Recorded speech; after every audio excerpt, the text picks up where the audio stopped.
தென்னாட்டுடைய சிவனை போற்றி எந்நாட்டவருக்கும் இறைவா போற்றி. கோயில் திருவிழாவை எல்லாம் விமர்சையாக பண்ணணுங்களா இல்லை எளிமையாக பண்ணிக்கலாமா? அவர்களுடைய விருப்பு நிலைகளை பொறுத்துங்க. அந்த கோயிலுக்கு பாத்தியப்பட்டவர்கள் யாருன்னு பார்க்கணுங்க. பங்காளி முறைகள் பாத்தியப்பட்டவர்கள். இப்போ உங்களுக்குன்னு குலதெய்வம் கோயில்னு ஒன்று இருக்கும் இல்லைங்களா?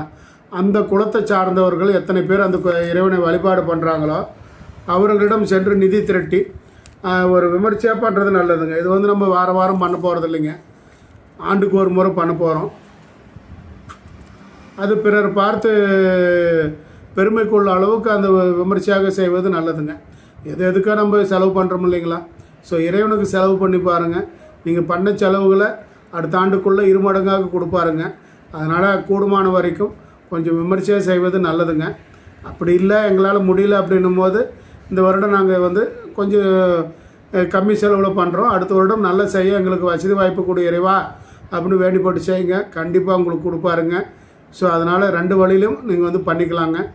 ஸோ இந்த மாதிரி விஷயங்களை கேட்டு தெரிஞ்சு பண்ணி போடுங்க. அனைவருக்கும் அனைத்தும் கிடைக்கட்டும். நன்றி, வணக்கம்.